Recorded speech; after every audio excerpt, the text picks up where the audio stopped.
Ahora sí, está Juan Raúl con nosotros. Buen día, bienvenido Juan. Buen día, Ale, un gran gusto estar como todos los miércoles. A veces cambiamos el día por razones de agenda o porque las noticias así lo imponen. Lo que pasa es que el fin de semana no podíamos cambiarlo, sino yo lo hubiera cambiado, a ver, para los que nos están viendo por televisión, para mostrarte los colores que tengo aquí esperándote, el azul y negro. ¡Qué gracia! Y además, viste, que conseguir el azul exacto. Yo quiero compartir con las oyentes y los oyentes cómo me enteré yo de Liverpool. Después me comuniqué con Alejandro, me mandó una foto de Juan con la copa, que la copa es más grande que Juan casi, ¿no? Pero es muy, ojalá no se esté oyendo. Yo me había tomado un taxi y el taximetrista no me dio conversación ninguna durante el viaje. Pero después que le había pagado y me bajé, estaba entrando al edificio donde iba, asomó la cabeza y dijo: un abrazo, JR, no dejes de llamar a Alejandro que Liverpool salió campeón. Así fue como me enteré. Quiere decir que es de Liverpool, nos escucha y es un buen amigo porque me mandó un abrazo. Qué Todo lindo, junto. qué bueno, qué bueno. Sí, la verdad, Juan, gracias. Sí, es verdad, lo contaste tal como fue, porque en efecto me mandaste ese mensaje contando esto, que es hermoso por donde se le mire, pero además me sirve a mí para agradecer y seguir agradeciendo, porque me siguen llegando mensajes de alguna gente que conozco, de mucha gente que conozco, de mucha gente que no, de gente que decía: mirá, Alejandro, yo no te conozco para nada, en una de las redes, creo que era Instagram, pero no estoy seguro, yo en eso soy desarrolladamente tronco, y decía: yo a vos no te conozco, pero como sé que sos hincha de Liverpool, apenas me enteré, lo primero que hice es pensar en vos. No, entró ahí para decírmelo y me da tanta alegría, tanta emoción, que bueno, dale, muchas gracias, muchas gracias. Bueno, y además yo también pensé en otro amigo muy querido, a quien veo bastante poco ahora, tuvo algunos temas familiares muy, muy Sí, dolorosos, pobre. estuve con él en la cancha. El Negro Lescano, gran Exacto. amigo, a quien, bueno, además fue un embajador muy especial, porque durante los 5 años que estuvo en Argentina, cada vez que conmemoraba la fiesta patria, y no es usual, invitaba a todos sus antecesores. Y yo no le fallé nunca y fui todos los 25 de agosto. Bien, bien. ¿Sabés qué? Ya que decís, me parece interesante, porque claro, vos estás en condiciones de decirlo como pocos, porque justamente ocupaste esa función, ¿no es cierto? Y yo visité a Lescano 2 o 3 veces en la embajada, más precisamente en la casa del embajador ahí en Figueroa Alcorta, Corte del ¿no? Campo, sí. Una casa hermosísima, a media cuadra del Malva, ¿verdad? A una cuadra del Malva, del precioso museo y a mí me llamó la atención porque una de las veces que fui por la embajada, en realidad yo no tenía, una vez sí tenía previsto porque fue en el marco de una feria internacional del libro, entonces una mañana salí desde el escritorio donde trabaja Lescano, que creo que es el mismo lugar en el que trabaja Enciso, ahí entrando, no sé si era el que usabas tú también, Sí. entrando No, a la izquierda, estaba ¿no? en el edificio, claro, bueno, en la casa sí, entrando a la izquierda, sí. Ahí está, como al pie de la escalera hermosa esa que está ahí. Bien. Exactamente. Bueno, entonces yo estuve ahí, había una, además de los símbolos patrios, había también una bandera de Liverpool. Y estuve ahí, me acuerdo que hicimos el programa desde ahí, lo hicimos, y buena parte del programa, obviamente, fue una entrevista al embajador, con todo lo que significa conversar con el embajador uruguayo, cualquiera sea el momento, cualquiera sea el embajador de Argentina, siempre es muy importante, ¿no? Seguro. Decirlo es una obviedad, vos lo sabés más que nadie. Y la otra vez fue otro viaje a Buenos Aires, de los tantos que hacíamos pre-pandemia, ahora estamos tratando de ponernos a tiro, con Lorena y con Juan, y yo lo llamé por otra cosa, y él me dijo: mirá, esta noche venite si andás por acá, porque hay un encuentro que hacemos con gente, con artistas, y llegué, y cómo decirte, es como si hubiera ido al barrio, no conozco tanto, ¿no? Pero poner al barrio La Matanza, y donde gente que le gustaba cantar, recitar, leer, estaban ahí como una especie de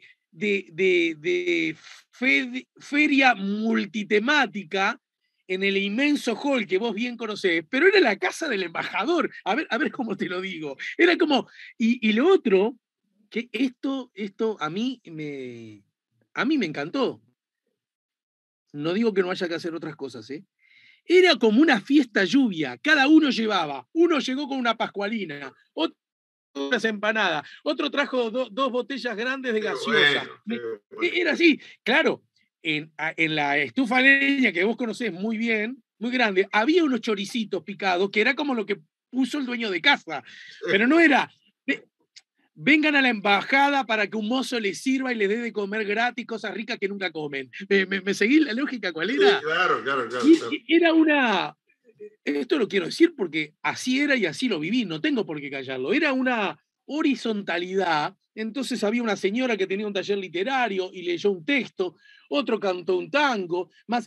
Y en el marco, y nosotros con Juan y con Lola como público absorto, y en un momento el negro Lescano me dice, bueno, nos visita papá y me pide que, bueno, yo lo que hice es obviamente saludar y agradecer nada más, pero era como un colado, pero que no era colado, porque era una instancia de puertas abiertas notoria, notoria. Ya, Sí, sí, sí, no sí. sé si alguna vez lo conté, pero ya que lo dijiste, tuve ganas de hacerlo. Bueno, muy bueno. Y muy bueno tener a Edmundo Rivero hoy al aire. A mí me trae algunos recuerdos de la época del exilio. Él tenía una especie de bodegón donde cantaba. Me acuerdo, mirá, de que me impresionó mucho en una de las tantas idas durante los años del exilio en Argentina, un tango que cantaba que llamaba Amablemente y que terminaba diciendo, amablemente Ah, le encajé 34 puñaladas. encajó, sí, Un sí. fenómeno. Sí. Un fenómeno. Imagínate, ese tango hoy día es inadmisible desde toda perspectiva, pero Desde toda perspectiva, el arte, políticamente incorrecto. pero claro, pero siempre digo que no hay que enojarse con esas expresiones artísticas porque forman parte de un De momento una época, histórico. claro, Claro, claro, claro, tal claro, cual. claro. Entonces, porque hay como dos corrientes, ¿no? De que hay que romper con todo eso, como que anularlo. Y es como que, siempre digo, es como que nosotros no hablemos del nazismo ni de Hitler porque fue malo, ¿verdad? Claro, claro, al contrario, es una buena manera de recordar lo que hemos avanzado. Exacto. ¿Sabes? Para, Juan Raúl, vos sos mi amigo, entonces ya sabés cómo es esta lógica. Vos fuiste embajador, hablaste justo del embajador Lescano, que es un embajador a que yo quiero mucho de tantos años. Primero y antes que nada por ser hincha de Liverpool, que así lo conocimos. Claro. Más porque es el negro Lescano, creo que esto es unánime, cualquiera sea tu cintillo político, reconocido como un gran tipo, un gran gaucho. Me parece que esto está fuera de discusión, ¿no? Un gran amigo y exalumno de la MENE, además como yo. Y te quiero preguntar, ¿y el actual embajador, el pájaro enciso, tenés algún comentario acerca de él, de su gestión, de su trayectoria? ¿O te mando demasiado los palos? Y si te mando No, no, demasiado no, los... no, no, para nada. Pero bueno, yo qué sé, no, no son las épocas. Yo soy viejo amigo del pájaro desde muchos años, lo conozco toda la vida. Desde él es más joven que yo, entonces la militancia juvenil, yo era un poco, digamos, el más adulto de esa franja etaria. Ahora, desde que es embajador no he tenido noticias de él, lo he visto, algunas fotos, algunas cosas. Sí estoy muy en contacto, es una paradoja, pero es así, con la Embajada Argentina en Uruguay. Es más, el 25 de mayo fue una jornada muy importante. Había un juego de imágenes ahí muy curioso, ¿no? Uruguay anunciaba la firma de un tratado de defensa con el Reino Unido para el Atlántico Sur. Lo único que tiene el Reino Unido en el Atlántico Sur son las Malvinas, que son argentinas, y el 25 de mayo era la fiesta nacional. Bueno, allí en la Embajada Argentina fue un crisol de opiniones políticas uruguayas. Había muchos dirigentes del gobierno, muchos ministros, había senadores de la coalición de gobierno y había muchas figuras de la oposición. Bueno, estaba Pepe Mujica, yo fui, sin lugar a dudas, fuimos todos los ex embajadores, creo. todos, porque el canciller fue en su condición de tal, Claro. y después Volonté y yo, invitados, y los otros ex embajadores han fallecido, si no me olvido de ninguno. Pero no, lamentablemente yo no tengo mucho contacto con la embajada uruguaya, me gustaría. El embajador era un hombre que estaba en otro alineamiento internacional que el que está ahora, ¿no? Yo recuerdo la última vez que él asumió como, y es una buena introducción al tema, la última vez que él asumió como intendente de Florida, los tres únicos embajadores invitados a su asunción en la ciudad de Florida fueron los de Nicaragua, Cuba y Venezuela, los tres países que hoy no están en la cumbre. Bueno, tampoco está nuestro presidente, pero por otras razones, porque se agarró COVID justo la noche antes de viajar. Pero capaz que es un buen estribo, claro, para hablar de la cumbre. A ver. Arrancó ayer, ¿verdad? Arrancó ayer, hoy viajó el presidente argentino, el presidente uruguayo lo canceló a último momento, después de que se habían generado en Uruguay muchas expectativas a través de los medios de difusión sobre el recibimiento que iba a tener y el pedido del presidente Biden de que hiciera un poco de interlocutor, etcétera, etcétera. A ver, es la 9ª cumbre de presidentes, ¿verdad? Yo estuve repasando un poquito y si mi memoria no me falla. La primera es la reunión cumbre que llama el presidente Bill Clinton en la ciudad de Miami en el 94. Y sucesivamente vienen Santiago de Chile en el 98, Quebec en el 2001, Canadá. Después viene en Puebla en el 2005, en Trinidad y Tobago en el 2009, Cartagena de Indias en Colombia en el 2012, Panamá en el 15 y Lima en el 2008. ¿Por qué hago este repaso? Porque si nosotros miramos la reunión de Lima, la última que hubo, cada 4 o 5 años, una cosa irregular, nos daría que esta es que Lima también fue 9ª. ¿Por qué hay? Parece que no es importante, pero es importante políticamente. ¿Por qué hay 2 9ª cumbres? Si la última fue la 9ª, esta tendría que ser la 10ª. Lo que pasa es que en Lima, la 9ª, se contaba como la primera reunión, no la de Bill Clinton en 1994, sino, yo era muy niño, pero tengo algunos, niño, no muy niño, tengo algunos recuerdos de la del año 67 en Uruguay. Ahí sí nos daría que esta sería la 10ª y la de Lima la 9ª. ¿Por qué se quita en la actual coyuntura la reunión fundacional de estas cumbres de presidentes de aquella que hubo en Uruguay cuando, muy poco antes de morir el presidente Gestido en el año 67, el canciller uruguayo era quien fue un gran amigo, fue embajador en Estados Unidos, después tuvo una actitud muy digna durante la dictadura. Yo conviví con él mucho, compartí mucho con él cuando yo estaba en el exilio en Washington, don Héctor Luisi. Bueno, vinieron todos los presidentes, vino Johnson, no hubo exclusiones, y ahí se aprobó las normas que iban a regir estas cumbres presidenciales. Y de acuerdo a ellas, se establecía que esto no es parte de ninguna organización multilateral. Uh-huh. Este año el presidente Biden le pide a la OEA que cree un centro de coordinación de las cumbres. Bueno, ya entonces no es una cosa tan extra OEA como era antes, no es de la OEA, pero lo coordina la OEA. Y después, en esta reglamentación aprobada en Uruguay en el año 67, se establece que no pueden haber exclusiones, es decir, que el país anfitrión hace las veces de dueño de casa socialmente, pero no puede decidir por qué es en mi país, no quiero que venga aquel y aquel otro.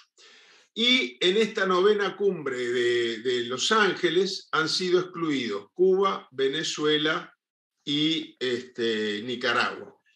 Cuando uno dice esto, y bueno, no va a faltar alguno que sostenga que estamos defendiendo o tomando partido en el pleito que tiene Estados Unidos con estos tres países. Y todo lo contrario. A mí lo que me preocupa, y esto vale para esta cumbre y vale para todo lo que está ocurriendo en el mundo, el hecho más importante que estamos viviendo y más dramático quizás sea, y el que acapara mayor atención de prensa, la guerra post-invasión rusa a Ucrania. Y en todas estas situaciones uno piensa, bueno, si hay diferencias, no hay que cerrar todas las puertas para que pueda haber una instancia de diálogo. Exacto. Por ejemplo, Alejandro, en Ucrania, todo lo que está diciendo que cada bomba que estalla por parte de los rusos manda 10 veces más bombas a Ucrania. Ahora, si la guerra se resuelve bélicamente, Ucrania pierde contra Rusia. Y yo veo que no dejan ninguna puertita abierta para que haya algún Estado no comprometido que pueda en algún momento mediar. Estados históricamente neutrales, como casi tanto como Suiza, como son Suecia y Finlandia, fronteriza con la Unión Soviética, se les incorpora medio bajo presión. En todo caso, se les incorpora a la Organización del Atlántico, de Seguridad del Atlántico Norte, que en realidad es una organización de defensa de la época de la Guerra Fría. Bueno, lo mismo ocurre en América Latina. Si hay diferencias con Nicaragua, con Cuba y con Venezuela, si yo fuera el presidente Biden diría, bueno, los tres primeros países que tienen que estar en la mesa son estos, para discutir, para tratar de laudar nuestras diferencias a través del diálogo. Sino ¿qué? Si no es a través del diálogo, ¿y qué sentido tiene una cumbre fuera de los organismos multilaterales preexistentes si se va a excluir a determinados países? El tema de la exclusión, además, trajo algunas consecuencias serias para la cumbre, porque los primeros fueron los países angloparlantes del Caribe, que son un montón, son un montón. A ver, me acuerdo así medio de memoria, pero estamos hablando de Belice, estamos hablando de Antigua y Barbuda, Grenada, Barbados, Santa Lucía, Grenada ya lo dije, todos estos miembros de la comunidad británica. Barbados en realidad se independizó como república totalmente independiente. Los otros son independientes, pero la Mancomunidad Británica lo que tiene es a la reina como jefa de Estado y un primer ministro y un gobernador general. Pero, bueno, los hechos son países independientes.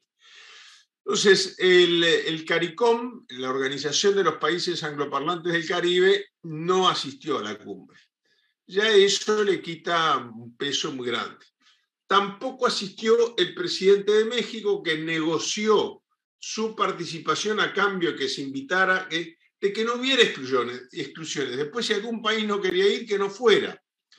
Pero al no lograrse esto, realmente lo tengo acá, el texto dijo, quiero un cambio, el presidente Andrés López Obrador, el domingo pasado, un día muy importante para él porque de 6 elecciones gubernamentales había ganado 4 estaduales, ¿no? del régimen federal mexicano. Y él dijo el mismo domingo, cuando anunció su triunfo electoral en las elecciones parciales, dijo, yo quiero un cambio de política que se ha venido imponiendo desde hace ya más de 2 siglos y que se llama la política de la exclusión. Textualmente dijo esto. Esto permite a Estados Unidos dominar sin razón alguna y sin respetar la soberanía de los países. Es una acusación muy grande, muy dura. Es decir, México no se limitó a no ir, sino que previamente le pegó una patada al tablero. México, lo del CARICOM es muy importante, México no es un país más, es un país quizás el más importante, el más grande, el mayor volumen de exportaciones y de importaciones de toda América Latina, más que Brasil, pero además un país muy importante para Estados Unidos con esa larga frontera a la cual el presidente Trump le quería poner un muro terrestre, frontera seca. Como decía el presidente Echeverría Álvarez de México, un país muy lejos de Dios y muy cercano de Estados Unidos. Bueno, una frase icónica. Brasil también anunció que a lo mejor no iba, después fue, pero por los motivos totalmente opuestos. Es un tema casi que de una opereta o un libro de García Márquez.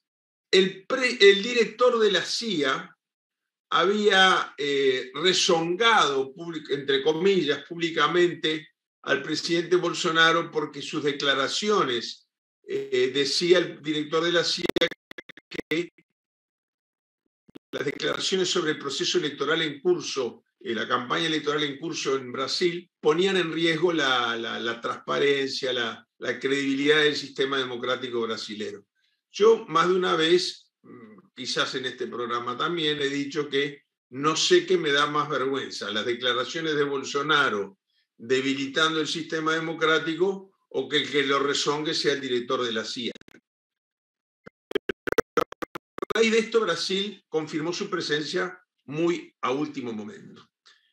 Para redondear, Alejandro, para Estados Unidos esta reunión era muy importante por el solo hecho de que se realice, porque Biden había anunciado un cambio muy drástico con la política exterior de Donald Trump, que ignoró totalmente la existencia de América Latina. Biden llegó a decir, América Latina va a dejar de ser el patio trasero para ser el jardín delantero de Estados Unidos. Pero la pandemia, la guerra en Ucrania, la crisis económica, todo esto le ha impedido, salvo el problema migratorio con los países de Centroamérica y con México, le ha impedido señales muy contundentes a Estados Unidos respecto a América Latina. Acá al Uruguay llegó un emisario del presidente que se entrevistó con el doctor Lacalle Pou. Y yo quiero ser muy objetivo en esto, pero también muy sincero. Se transmitió a la opinión pública que el presidente Lacalle recibía un emisario especial del presidente de Estados Unidos en virtud de su enorme liderazgo. Y yo me preguntaba, ¿ante quién puede cualquier presidente uruguayo tener un liderazgo de mucho peso? Ante Argentina, estamos rodeados de los dos países más grandes de América del Sur, ¿no? Y los dos más grandes después de México.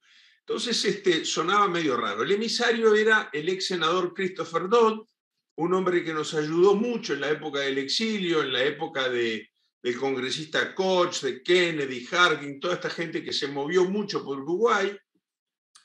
Esto, bueno, no tengo por qué ocultarlo, me permitió buscar un contacto, conversar con él. Su hermano fue embajador acá en Uruguay, dicho sea de paso, y fue embajador a pedido de él, ya en plena periodo democrático. Era embajador acá cuando yo era embajador en Argentina.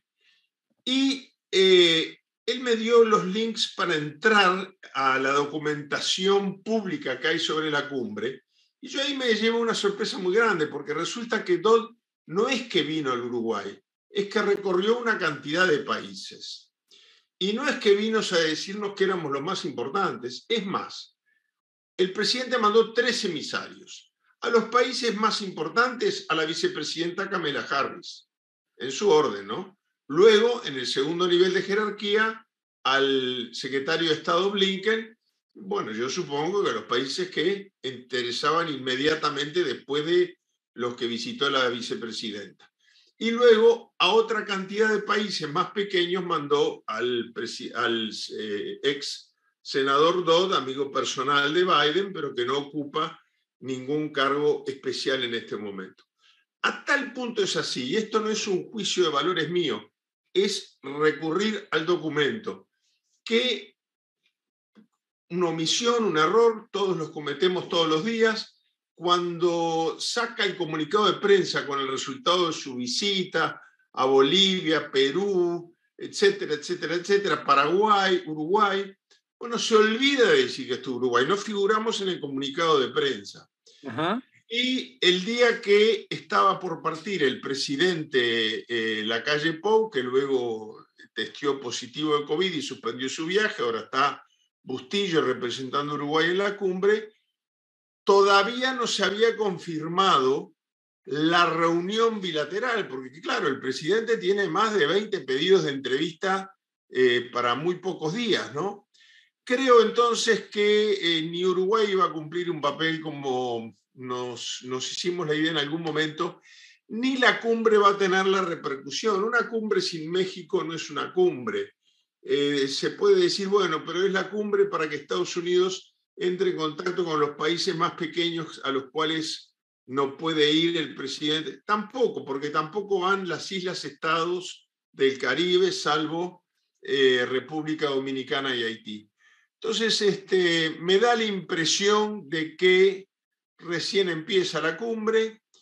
Argentina fue bajo protesta. Yo creo que Argentina va primero para evitar en pleno proceso político interno argentino que le critiquen a Fernández no haber ido, pero en segundo lugar va a dejar sentado su protesta por las exclusiones prohibidas en las cartas de las reglas de juego de las cumbres y llevar un poco la misma posición de Brasil y los países, pero haciéndose presente. Bien. Creo que no hay que esperar muchas más noticias que estas de esta cumbre, que había una frase que creo que se la achacaban al viejo Luis Alberto Herrera. Cuando digo viejo me refiero al más viejo de la familia Herrera, al caudillo del Partido Nacional, que solía decir cuando pasaban este tipo de cosas, la montaña parió un ratón. Se había anunciado una cumbre que iba a dar vuelta las relaciones con América Latina y creo que van a tener que pensar en otra cosa. Bien, Juan, te agradezco mucho, lo dijiste al pasar, pero a modo informativo, que sepa el público que en lugar de Lacalle, entonces va Bustillo, ¿no? Bustillo va a estar presente, claro.